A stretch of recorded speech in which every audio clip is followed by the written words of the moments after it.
I'm Timothy Snyder. I'm a historian. I've written some books. A couple of years ago, about 3.5 years ago, I did a little series called Timothy Snyder Speaks, a few very short, informal videos, low production values, mostly about contemporary politics. People still seem to be watching these and asking me whether I can do some more. So that is what I'm going to do now. Now is the summer of 2021. And so what I'm going to be speaking about, the occasion for this new series, is the new edition of my little political pamphlet on tyranny. So my little book on tyranny was published in early 2017. As I didn't expect, it was then read and translated around the world, used in demonstrations around the world, read in parliaments around the world. It served as the basis for art and for all kinds of other forms of expression. I wasn't surprised that it became useful in the United States. I was a little surprised at perhaps how useful. What I'm going to do today and in the 20 little segments to come is to return to the book. And there's a specific reason why I'm doing this. We are now 4 years on. We're now in a new political moment. I've revised some of the text of the book, not the lessons themselves, they're entirely unchanged, but I've revised some of the text after the lessons to account for the moment in time where we now are. But far, far more importantly than that is that the book is appearing in a new edition. It's appearing in a graphic edition, an illustrated edition, thanks to the wonderful work by Nora Krug. Thanks to Nora, the book will now take on an entirely new dimension. It's a far, far better book. So that version of On Tyranny, the graphic edition, is coming out in October of 2021. So between now and then, I'm going to be doing and releasing 20 little videos about the lessons. I'm going to read each lesson, and then I'm going to say a few words about how I've reflected on those lessons in the time since the book came out up to the present. So this is the first of those little episodes. This is the first of the new episodes of Timothy Snyder Speaks about On Tyranny. So what we'll be doing is lesson number 1. I'm going to read it, and then I will have a few things to say about it. Lesson number 1 is, do not obey in advance.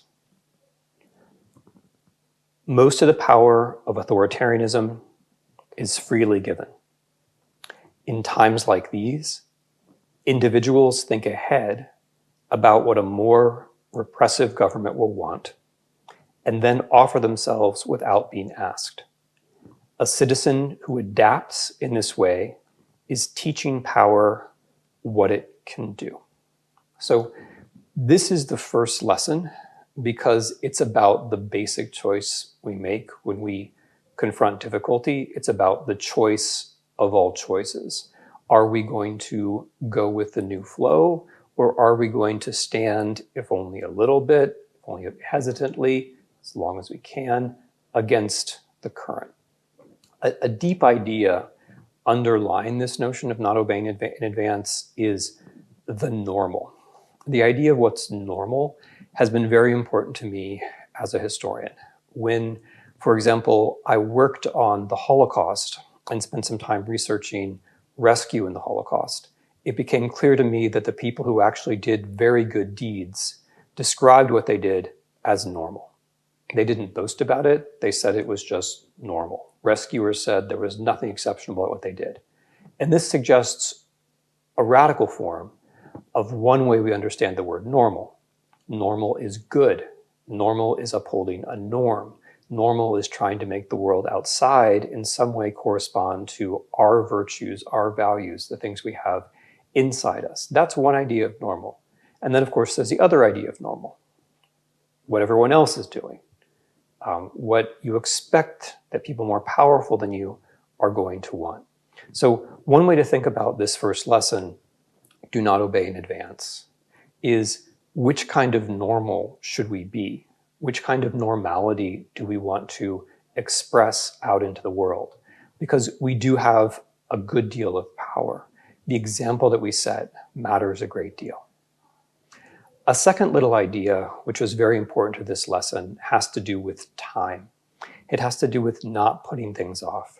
Because one thing you do when you do not obey in advance, one thing you do when you recognize a situation as abnormal is that you're laying down a marker. You're laying down a marker in time. You're saying, from this point forward, I'm not going along. And this is very important because the longer you wait before laying down your marker, the harder it's going to become. The longer you just let things go, the more you're going to be tempted by the new normal. The more you're going to use a bad word, normalize. The more you're going to use your own moral, psychological, social resources to make the negative changes around you seem normal to you and normal to everyone else. And this, of course, is what has happened, not to a few thousand, not to a few 100,000, but to millions and millions and millions of Americans since 2016. There are plenty of things that happened during the Trump administration where if we had made a list and said, would you tolerate that? Would you tolerate the president endorsing the Russian intelligence services over his own? Would you tolerate a president being impeached because he asked a foreign country to intervene in our elections? The list goes on and on. The point is that if we'd asked people this in 2016, they would have said, no, of course, I'd be outraged. But when you go along with one thing, then you'll tend to go along with the next thing. And here comes the rub.